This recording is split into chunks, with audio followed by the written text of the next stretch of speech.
Job ready Bharat में आपका स्वागत है। वीडियो अच्छा लगे तो सब्सक्राइब जरूर कीजिएगा। साल 2006 अगर हम पीछे मुड़कर देखें ना तो भारत के जंगलों में केवल 1411 बाघ बचे थे। हाँ। लेकिन फिर कुछ ऐसा हुआ जिसने पूरी दुनिया के वन्यजीव विशेषज्ञों को हैरान कर दिया। एकदम सही कहा आपने, एक बहुत बड़ी वापसी हुई है। हाँ, और आज जो दस्तावेज और रिसर्च हमारे सामने है ना, वो बताते हैं कि 2022 तक ये संख्या बढ़कर 3682 हो चुकी है। और सबसे बड़ी बात, आज दुनिया के 75% जंगली बाघ भारत में पाए जाते हैं। ये आंकड़े सच में कमाल के हैं। तो इतने कम समय में ये असंभव सी लगने वाली वापसी आखिर हुई कैसे? आज के इस गहन अध्ययन यानी हमारे डीप डाइव का मिशन यही समझना है कि भारत की इस बाघ संरक्षण विरासत के पीछे की असली कहानी क्या है और ये जमीन पर कैसे काम करती है। ये वाकई एक बहुत ही असाधारण कहानी है। और देखिए, इसे ना केवल एक विलुप्त हो रहे जानवर को बचाने की भावनात्मक मुहिम के रूप में नहीं देखा जाना चाहिए। 1973 में जब प्रोजेक्ट टाइगर शुरू हुआ था, तब पूरे भारत में केवल 9 टाइगर रिजर्व थे। आज जो डेटा हमारे पास है वो कंफर्म करता है कि यह संख्या 58 तक पहुंच गई है। वाओ, 9 से 58। और इसमें सबसे नया नाम जो जुड़ा है वो है मध्य प्रदेश का माधव टाइगर रिजर्व। लेकिन देखिए, रिजर्व्स की संख्या बढ़ाने का मतलब सिर्फ जंगल के चारों ओर एक काल्पनिक रेखा खींचना नहीं होता है। तो फिर इसका असल मतलब क्या है? इसका मतलब है उस इलाके से इंसानी दखल को कम करना। तो इन दस्तावेजों में मध्य प्रदेश स्पष्ट रूप से टाइगर स्टेट के रूप में उभर कर आता है। बिल्कुल, मध्य प्रदेश का तो रिकॉर्ड ही अलग है। हाँ, वहाँ सबसे ज्यादा 785 बाघ दर्ज किए गए हैं। मुझे ये सोचकर हैरानी होती है कि क्या मध्य प्रदेश के जंगलों में कुछ खास है जो बाघों को इतना रास आता है? देखिए, मध्य प्रदेश की सफलता का जो सबसे बड़ा कारण है ना, वो है वहाँ के जंगलों का आकार और उनका आपस में जुड़ा होना। बाघ एक बहुत ही टेरिटोरियल प्राणी है, उसे घूमने के लिए बहुत बड़े इलाके चाहिए।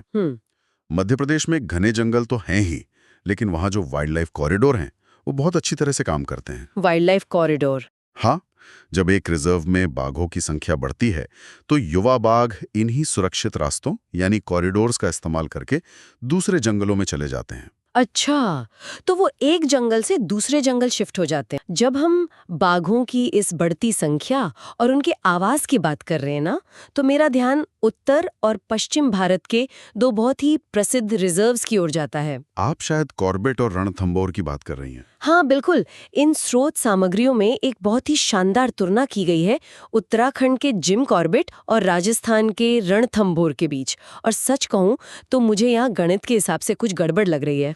गड़बड़? वो कैसे? देखिए, कॉर्बेट का क्षेत्रफल 1288 वर्ग किलोमीटर है और रणथंभौर का 1411 वर्ग किलोमीटर। मतलब रणथंभौर थोड़ा बड़ा है। हाँ, एरिया में वो बड़ा है। लेकिन कॉर्बेट में बाघों का घनत्व दुनिया में सबसे अधिक है, वहां 260 बाघ हैं। दूसरी तरफ बड़े क्षेत्रफल वाले रणथंभौर में केवल 57 बाघ हैं। आंकड़े तो यही कहते हैं। अब मेरा सवाल ये है कि अगर रणथंभौर में बाघ इतने कम हैं, तो वन्यजीव प्रेमियों और वाइल्ड लाइफ फोटोग्राफर्स का ऐसा क्यों मानना है कि रणथंभौर में बाघों को देखना कॉर्बेट के मुकाबले कहीं अधिक आसान है? यहाँ सबसे दिलचस्प बात यह है कि बाघों की अनुकूलन क्षमता यानी अडेप्टेबिलिटी और वहाँ का भूगोल कैसे काम करता है। संख्या ज्यादा होने से कुछ नहीं होता? नहीं, सिर्फ संख्या ज्यादा होने का मतलब ये नहीं है कि जानवर आसानी से दिख जाएगा। कॉर्बेट की बात करें तो इसका अपना एक ऐतिहासिक महत्व है। ये 1936 में स्थापित भारत का पहला राष्ट्रीय उद्यान था। हाँ, बहुत पुराना जंगल है। कॉर्बेट में हिमालय की तलहटी के घने नम साल वन मतलब मॉइस्ट साल फॉरेस्ट्स हैं। वहां रामगंगा नदी बहती है। पूरे साल जंगल में पानी और छिपने के लिए घनी झाड़ियां हर जगह मौजूद रहती हैं। तो उन्हें बाहर आने की जरूरत ही नहीं है। बिल्कुल, इसलिए 260 बाघ होने के बावजूद वे घने जंगल में इंसानों की नजरों से ओझल रहते हैं। अच्छा, अब मुझे समझ आया। उनके पास पहले से ही सब कुछ उनके इलाके में मौजूद है। हाँ, और वहीं दूसरी ओर रणथंभौर की भौगोलिक स्थिति बिल्कुल विपरीत है। वहां अरावली और विंध्य की पहाड़ियां हैं और जंगल शुष्क पर्णपाती मतलब सूखे जंगल। हाँ, गर्मियों के मौसम में वहां के ज्यादातर पेड़ों के पत्ते झड़ जाते हैं, जिसका मतलब है कि छिपने के लिए जगह बहुत कम हो जाती है। और सबसे बड़ी बात, वहां पानी के स्रोत बहुत सीमित हैं। तो पानी ढूंढना मुश्किल होता होगा। गर्मियों में तो पूरा जंगल सूख जाता है और पानी केवल कुछ झीलों या पोखरों में बचता है। अब चाहे शाकाहारी जानवर हों या उनका शिकार करने वाले बाघ, सभी को अपनी प्यास बुझाने के लिए उन सीमित जल स्रोतों के पास आना ही पड़ता है। ओहो, तो जंगल खुला होने और पानी के लिए एक जगह जमा होने के कारण सफारी पर गए लोगों को बाघ आसानी से दिख जाते हैं। एकदम सही। ये तो बहुत ही तार्किक बात है। मतलब भूगोल ही उनके व्यवहार को तय कर रहा है। हाँ, और रणथंभौर का एक ऐतिहासिक पहलू भी है। वहां प्राचीन किलों के खंडहर हैं, छतरियां हैं। बाघों ने उन इंसानी खंडहरों को अपना घर बना लिया है। हाँ, वो तस्वीरें तो बहुत मशहूर हैं। रणथंभौर की एक बहुत ही प्रसिद्ध बाघिन थी मछली। उसने झीलों के किनारे अपना राज कायम किया था और मगरमच्छों तक का शिकार किया था। उन ऐतिहासिक खंडरों के बीच से गुजरते बाघों की तस्वीरें आज पूरी दुनिया में रणथंभौर की पहचान बन चुकी हैं। अब उत्तर और पश्चिम के इन जंगलों से हम मध्य भारत के सांस्कृतिक और अत्यंत घने जंगलों की ओर चलते हैं। मध्य भारत के जंगल बहुत ही खास हैं। हाँ, और इन दस्तावेजों में ना एक बहुत ही खूबसूरत जिक्र है रुडयार्ड किपलिंग की द जंगल बुक और हमारे बचपन के नायक मोगली का। रिसर्च बताती है कि मोगली की ये कहानी मध्य प्रदेश और महाराष्ट्र की सीमा पर फैले पेंच टाइगर रिजर्व से प्रेरित थी। बिल्कुल, पेंच का वो लैंडस्केप आज भी वैसा ही है। और वहां पेंच नदी इस पूरे घने जंगल को 2 भागों में बांटती है। डेटा के अनुसार आज मध्य प्रदेश के हिस्से में 77 और महाराष्ट्र की सीमा में 48 बाघ मौजूद हैं। हाँ, पेंच की वो कहानी तो है ही, लेकिन मध्य भारत की संरक्षण सफलता सिर्फ पेंच तक सीमित नहीं है। यहाँ एक बहुत ही महत्वपूर्ण कॉन्सेप्ट है, अम्ब्रेला स्पीशीज या छाता प्रजाति का। इसे समझना बहुत जरूरी है। अम्ब्रेला स्पीशीज मतलब एक ऐसी प्रजाति जिसे बचाने से बाकी सब भी बच जाते हैं। कान्हा अपने विशाल घास के मैदानों के लिए प्रसिद्ध है, जिन्हें मीडोज कहा जाता है। और वहाँ बाघों की संख्या भी तो काफी है। हाँ, वहाँ 105 बाघ हैं। लेकिन कान्हा की सबसे बड़ी सफलता सिर्फ बाघों को बचाना नहीं है, बल्कि हार्ड ग्राउंड बारासिंगा नाम के एक खास हिरण को विलुप्त होने से बचाना है। अच्छा, वो हिरण भी वहाँ मिलता है? हाँ, एक समय था जब बारासिंगा खत्म होने की कगार पर थे। अब सवाल यह है कि बाघों को बचाने से बारासिंगा कैसे बचे? हाँ, ये कैसे हुआ? जब प्रोजेक्ट टाइगर के तहत कान्हा के बाघों को बचाने के लिए इस पूरे इलाके को सख्त सुरक्षा दी गई, तो वहां से इंसानों और मवेशियों का दखल पूरी तरह खत्म हो गया। मतलब जंगल को पूरी तरह खाली छोड़ दिया गया। हाँ, इससे हुआ ये कि जो घास के मैदान मवेशियों द्वारा खाए जा रहे थे, वो फिर से हरे भरे हो गए। और क्योंकि हार्ड ग्राउंड बारासिंगा उसी खास घास पर निर्भर है, उनका भोजन वापस लौट आया और उनकी आबादी फिर से बढ़ गई। वाओ! यानी बाघ, जो कि अम्ब्रेला स्पीशीज है, उसे बचाने के लिए जो छाता खोला गया, उसके नीचे बारासिंगा भी सुरक्षित हो गया। ये पारिस्थितिकी तंत्र के आपस में जुड़े होने का कितना शानदार उदाहरण है। मतलब बाघ को बचाना सिर्फ एक जानवर को बचाना नहीं है, ये पूरे इकोसिस्टम को रीसेट करने जैसा है। एकदम सही। इसके अलावा मध्य प्रदेश में बांधवगढ़ रिजर्व का भी जिक्र है। वहाँ 32 पहाड़ियाँ हैं, ऐतिहासिक किले हैं और ये सफ़ेद बाघों की मूल भूमि मानी जाती है। डेंसिटी के मामले में भी एक क्षेत्र बहुत आगे है। यहाँ 135 बाघ दर्ज किए गए हैं। और मध्य प्रदेश की ही सतपुड़ा टाइगर रिजर्व का डेटा भी बहुत दिलचस्प है। हाँ, सतपुड़ा, वहाँ 50 बाघ हैं। लेकिन मैंने पढ़ा कि ये रिजर्व अपने आप में एक अलग ही अनुभव है। बिल्कुल, सतपुड़ा का भूगोल बहुत अलग है। वहाँ गहरी घाटियां हैं, तवा जलाशय है और ऊबड़ खाबड़ जमीन है। और इसकी सबसे बड़ी खासियत यह है कि ये भारत के उन चुनिंदा रिजर्व्स में से है जहाँ इको टूरिज्म के तहत पैदल सफारी और कैनो सफारी की अनुमति है। पैदल सफारी बाघों वाले जंगल में? हाँ, ये प्रबंधन के भारी आत्मविश्वास को दर्शाता है। एक ऐसे जंगल में पैदल चलना जहां बाघ, भालू और तेंदुए मौजूद हों, ये साबित करता है कि वहां का वन विभाग जानवरों के व्यवहार और सुरक्षा को लेकर कितना कॉन्फिडेंट है। सतपुड़ा में बाघों के साथ साथ भालू और तेंदुओं की आबादी भी बहुत मजबूत है। मतलब कहानी सच में यहाँ बहुत ही ज्यादा रोचक हो जाती है। वो कैसे? क्योंकि अभी तक हम मध्य भारत के पर्णपाती जंगलों या पहाड़ों की बात कर रहे थे, लेकिन अगर हम भारत के कुछ सबसे विषम और चुनौतीपूर्ण भौगोलिक क्षेत्रों को देखें ना, तो बाघों की अनुकूलन क्षमता सच में दिमाग घुमा देती है। आप सुंदरबन की बात कर रही हैं ना? हाँ, दस्तावेजों में पश्चिम बंगाल के सुंदरबन का विस्तार से विश्लेषण है। ये यूनेस्को विश्व धरोहर है और दुनिया का सबसे बड़ा मैंग्रोव वन है। वहाँ की परिस्थितियाँ बहुत कठिन हैं। बहुत ज्यादा। वहाँ की जमीन दलदली है, दिन में 2 बार ज्वार भाटा आता है, जिससे पूरा लैंडस्केप ही बदल जाता है। फिर भी वहाँ 100 रॉयल बंगाल टाइगर मौजूद है। और सबसे अचरज की बात जो मुझे लगी कि ये बाघ खारे पानी में तैरने और उसी माहौल में शिकार करने में माहिर हैं। हाँ, ये बहुत ही अद्भुत है। कोई भी सामान्य जानवर खारा पानी पीकर जीवित नहीं रह सकता, लेकिन इन बाघों ने खुद को दलदली जमीन और खारे पानी के हिसाब से पूरी तरह बदल लिया है। ये तो डार्विन के सिद्धांत का एक जीता जागता उदाहरण है। सुंदरबन के बाघों ने पीढ़ियों से खुद को उस कठोर वातावरण के अनुकूल ढाल लिया है। वे बेहतरीन तैराक होते हैं और कई किलोमीटर तक चौड़ी नदियों को पार कर सकते हैं। मतलब उन्होंने अपने आप को पूरी तरह इवॉल्व कर लिया है। बिल्कुल, वे मिट्टी में चलने के लिए अपने पंजों का इस्तेमाल भी अलग तरह से करते हैं। ये एक बहुत ही अनोखा सह अस्तित्व या को एग्जिस्टेंस है। और अगर हम ऐसे ही जटिल और खूबसूरत उदाहरणों की तलाश करें ना, तो हमें असम के काजीरंगा टाइगर रिजर्व को देखना होगा। लेकिन आमतौर पर काजीरंगा का नाम सुनते ही दिमाग में सिर्फ एक सींग वाला गैंडा आता है। सही कहा आपने।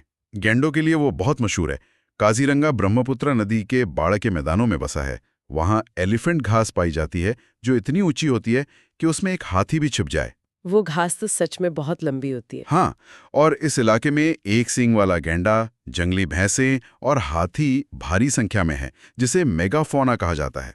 लेकिन इसी बीच काजीरंगा में 104 बाघ भी मौजूद हैं। इतने बड़े बड़े जानवरों के बीच बाघ? इतने बड़े बड़े जानवरों के बीच उस ऊंची घास में बाघों का यह अनूठा संगम इसे विश्व के उच्चतम बाघ घनत्व वाले क्षेत्रों में से एक बनाता है। और बिल्कुल दक्षिण भारत की ओर जाए ना, तो स्रोत सामग्री में केरल के पेरियार टाइगर रिजर्व का भी वर्णन है। पेरियार का परिदृश्य तो एकदम अलग है। हाँ, ये इलायची की पहाड़ियों यानी कार्डमम हिल्स और सदाबहार वर्षावनों के बीच स्थित है।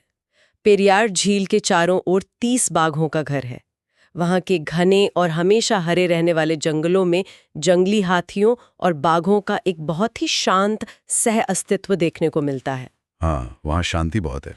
अगर हम एक कदम पीछे हटकर पूरी तस्वीर को देखें, कॉर्बेट के साल के पेड़, रणथंभौर की सूखी पहाड़ियां, सुंदरबन के खारे दलदल, काजीरंगा के बाढ़ के मैदान और पेरियार के वर्षावन, बाघ हर एक जगह पर राज कर रहा है। ये प्रजाति तो अजेय लगती है। इन सभी रिजर्व्स की सफलता, ये बढ़ती संख्या और ये शानदार भूगोल देखने के बाद हमें तस्वीर के दूसरे थोड़े अंधेरे पहलू पर भी गौर करना चाहिए। यहीं पर मुझे भी एक गंभीर सवाल उठाना था, क्योंकि जब भी हम ऐसे आंकड़े देखते हैं ना, जहां संख्या 4111 से बढ़कर 3682 हो गई है, रिजर्व्स 9 से बढ़कर 58 हो गए, तो एक प्राकृतिक प्रतिक्रिया होती है कि बस जश्न मनाया जाए। हाँ, वो तो होता ही है। लेकिन क्या ये सफलता पूरी तरह से एक तरफा है, या इस सफलता की हमें या खुद बाघों को कोई बड़ी कीमत चुकानी पड़ रही है? मतलब क्या भविष्य के लिए खतरे खत्म हो गए हैं? ये एक बहुत ही महत्वपूर्ण सवाल है, और जो रिसर्च हमारे पास है ना, वो इन चुनौतियों को बहुत स्पष्ट और चिंताजनक तरीके से सामने रखती है। पहली और सबसे बड़ी चुनौती जो इसी सफलता से पैदा हुई है, वो है संरक्षित क्षेत्रों का भर जाना। भर जाना? हाँ, जिसे वैज्ञानिक भाषा में सैचुरेशन कहते हैं। जैसा कि हमने पहले चर्चा की, बाघ एक टेरिटोरियल प्राणी है।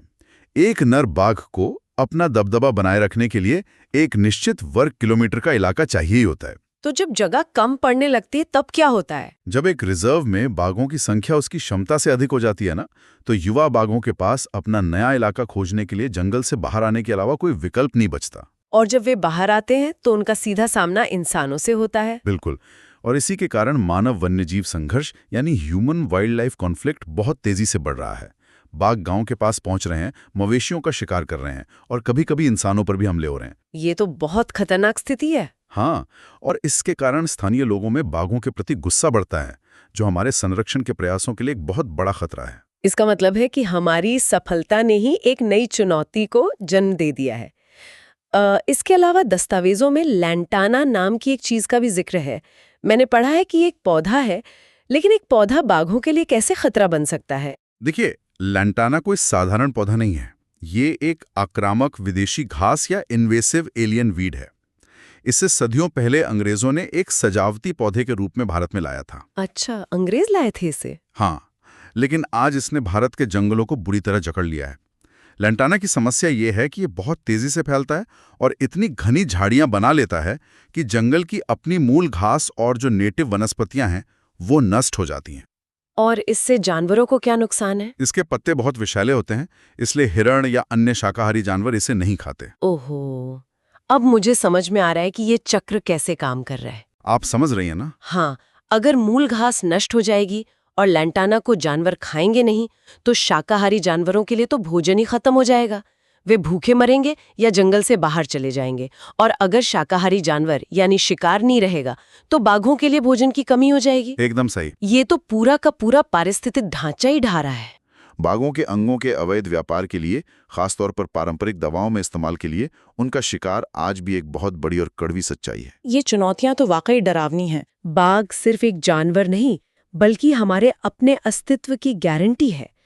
तो इस पूरे गहन अध्ययन के बाद श्रोताओं के लिए ये सोचने का विषय है कि हम तकनीक और संरक्षण की बदौलत बाघों की संख्या बढ़ाने में तो पूरी तरह सफल हो गए हैं। हाँ, संख्या तो बढ़ा ली हमने। लेकिन जब कोई बाघ अपने सुरक्षित जंगल की सीमा यानी उस सैचुरेशन पॉइंट को पार करके एक नए घर की तलाश में बाहर निकलता है, तो क्या हमारे 6 लाइन के हाईवे, हमारे आधुनिक शहर और विकास के नाम पर खड़ा हमारा कंक्रीट का बुनियादी ढांचा इस वाइल्ड सफर और सह अस्तित्व के लिए वैचारिक रूप से तैयार है?